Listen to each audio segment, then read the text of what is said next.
see. There's three. There's three newts for the price of one. Hi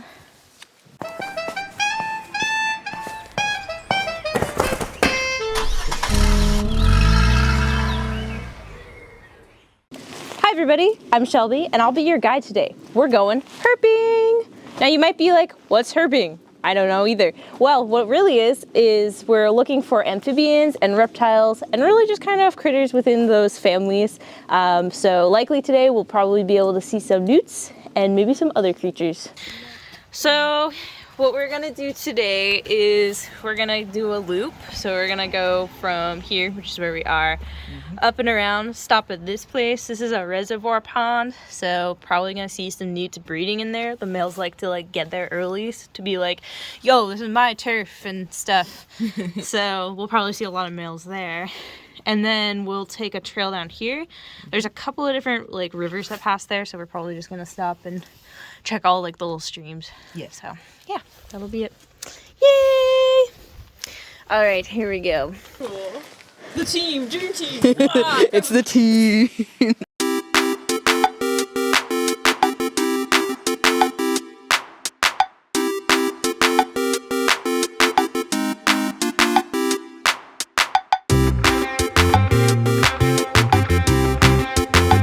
feel like we need to assemble or something. Yeah, we'll have a little pose.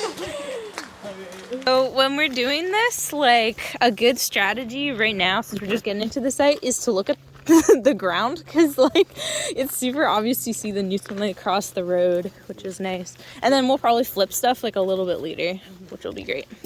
We're out here, we find just the rough-skinned newt, but even finding a common species, it's good to see that they're still common.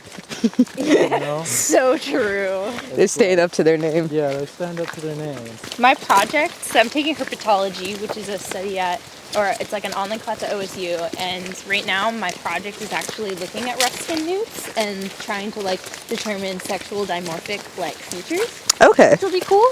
So hopefully we'll get to do a little bit of that. We found a slug. Slug cam. Slug cam. Number one. Boo, boo-da-doosh. Wait, I lost it. Wait. Ah! Boom, bada-boom. Bah!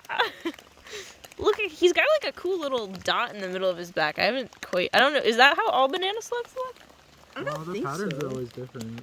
Look Yeah, at his little eyes. I don't think they're uniform. He's a little pretty. Do you ever think about how you would identify people if you couldn't see? What their trait would be? Like Tony, I would feel his hairy earlobes and I'd be like, that's Tony. Yeah. But maybe your mom, you're like, give me your hands, mother. And you would just be wet, cold hand. You found a second slug? Where is he? Longer. He also has one in the middle, so maybe they do. Maybe where is he? Oh, look at him. Slug counter. Slug Ba-da-da-dum. Number 2. He's got a lot more spots along the sides. He also just seems does. bigger. Maybe he's more old. He's older. What if they're from the same family? Oh, okay, then that would be cool. I wonder if slugs have secret stories, secret life stories.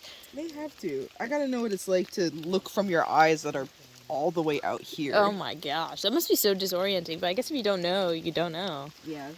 And it is now the wet season. Yeah. Yeah, might be that. Oh, it came, and it came hard. Yeah, okay.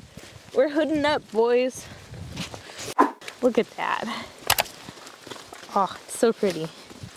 And then that's the trail we're gonna be on in a little bit, because we're gonna take a loop, so. It's always important to know where you're going. I guess, maybe. I love how green everything looks. This is just a leprechaun green. It is. I don't know if that's an official color, but I feel like you understand. What do we got here? Oh, baby slug. Wait, another one? Oh my god! He's so small! Slug counter. Whoa, I've never seen one that small before. He's so tiny. Oh my god. Okay, nothing down here. I haven't actually found any in the culverts. I don't know if they actually travel there. I don't know. Oops. I don't think they would willingly travel in one, but No, probably it's always not. important to check. Yeah, I mean, we're looking. You don't really like hiking unless you're hiking like this. It's very true. True Oregonians, they don't have umbrellas. They have rain jackets. My Girl Scout leader said that there's no such thing as bad weather, only bad clothing. Facts. I like it. I love like roller skating, but then like roller skating in the rain with the puddles, like you lose traction, so you end up just like gliding through these puddles, and then you know it catches on the skate, so you're just kind of like hoping that you get through it, because if you make another move in the puddle directly, you'll just fall. Yeah.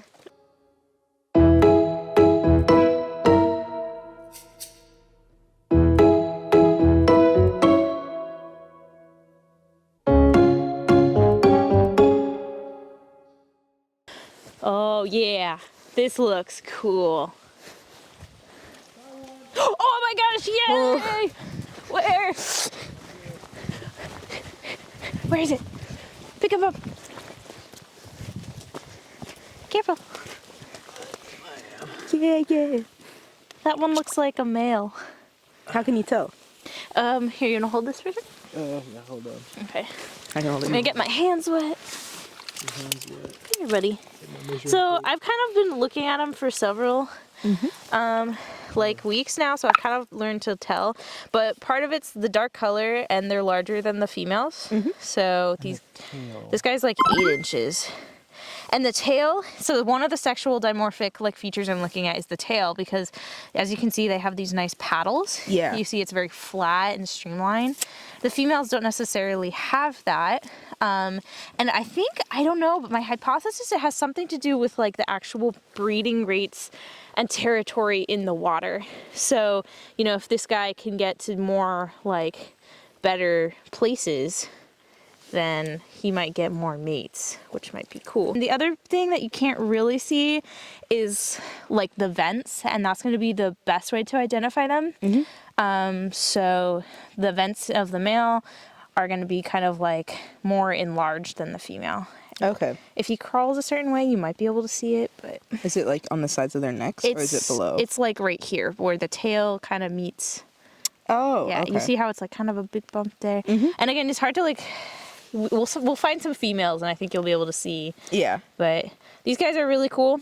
Some information. This is a rough skin newt, and they have that beautiful color on the base because they're in fact super poisonous. So don't lick them.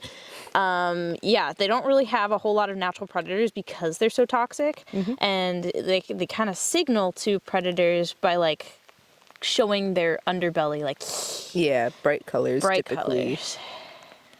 Big old tail. Do you want to hold him? If you want, you can get your hands wet. I know that helps like preserve them. This My guy is God. so funny. Amphibians always have like these like eyes that make them look like they don't care about anything, but they no. Oh my god. Okay. No. One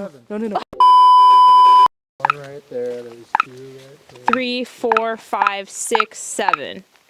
There's a lot We're in right Newt there. Alley right now. You can see them all grouped up over there. Look at all of them. You got to be like really quiet. They're so fast in the water too. Oh, there's 2 of them. They're looking at each other. You can see that guy. Oh my god. Right there. It was kind of easier just to And grab right it. there. I think I found 2 that are staring at each other across. Like he was squishier than the last guy. I don't know what that means. Well fed. Maybe. Here, want to measure What did they them out? eat? Yeah. Did they just eat little bugs? They do eat bugs. He's so cute. These are the easiest guys to handle as well because they're so poisonous. They don't really like feel Need the anything need else? Yeah. to like run. Shelby's trying to I feel get like I'm just this more gentle with my hands. salamander. That is camouflaging very well. Uh-oh. I literally lost them too. Oh, Where'd it go? they're right here. Where? I'm vlogging. I literally do not see. Oh, I see one. Okay, here. They blend in so well. That's so funny. There's like the 2 right here. There's that one by that rock. And then there's One I by just the leaf. grabbed. Really squishy. I got scared. Oh my gosh, Olivia, you got this. Just be gentle. Okay. I got a lot of newts in my hand. There's three. There's 3 newts for the price of 1. Look at that. I will It's not let you perfect fall. pose. Okay.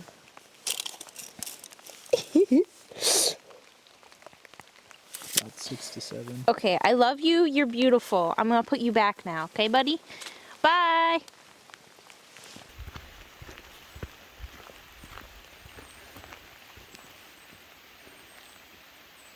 There's the pond.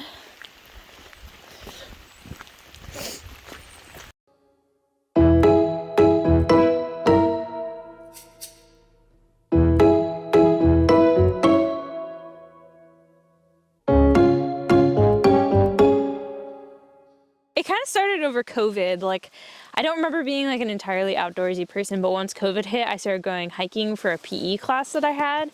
And so I went hiking every day in the morning for an entire term. And that just cemented a lot of good habits. And I realized how healthy I felt outdoors. So like going outside and breathing the air and like seeing the trees, it was just like, that was part of like who I was. And then, so that was like 2020 when I graduated.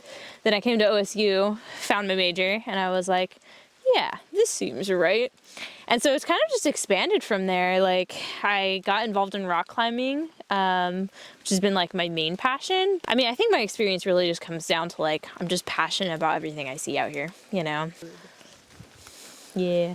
I can't wait though to get into like the dry season to start rock climbing outdoors again, because like this stuff is for sure awesome, but like it's like a whole new level, you know. And I guess like now that we stopped, this is kind of a good place to like see the old growth too. Like there's a lot of huge trees out here. It's so cool because immediately when you go from like the old growth to the new growth, you see like the complexities change so much. It's really awesome. Oh yeah. Yeah, you're telling me how they, with the new growth, they're very uniform and like all the vegetation, it will be in sort of the same stage of what they are. Yeah, so what happens when people clear cut and replant with the same age stand is like there's a lot of scientific like research on it, like whether it benefits things, whether it doesn't, but it definitely lowers complexity. We are now on the new growth trail. New growth. But yada. Big tree, lots of little trees to come. So yeah, you can sort of see that difference. Oh, I got some, what is this? Here, Right here is the new growth, so you can sort of like see around here, like all of these stands look like similar height. So there's a lot of dropping of the branches here, so you can see that these trees are like heavily competing for that top sunlight because they're so close together. And so the idea is that those that can't make it will die, leaving more space for those that like can. But then that also kind of runs into problems because if you have trees that are all growing at the same time with the same like nutrients availability and light availability, they're gonna grow evenly. So less of the trees will actually die out, which means that overall the individual tree is a little bit more unhealthy than like an old growth setting where like there's big trees that are huge canopy, they're like covering, and then when they fall, then a lot will spring up. So it's a little bit less dynamic. But you can definitely see that just like looking here versus other places. So yeah, I don't know. How you doing, Olivia? You feeling warm? I am. Yeah. This elevation gain. I know. Yeah, just a tad. slow and steady. Awesome. Oh, Oh, you okay? yeah. See, look, another Day Trippin. with Shelby. I feel like the likelihood of catching actual trips on camera is actually quite high. The end is in sight. We have emerged victorious. As the light do. As the light. I think hope blossoms. You could like literally do your entire like persona as just voice lines from Darkest Dungeon. How was fun. We saw a lot of newts. Very exciting. So many mushies. What more could you ask for on a trip? You know, We found slugs. we We found. found mushrooms. We found little newts. We found snails. Ah, thanks for coming out today, guys. Yeah, it's great. It's really fun. Da da da da da. Whoa! Trippin with Shelby. I don't know. Whoa! Day tripping with Shelby. Day tripping with Shelby.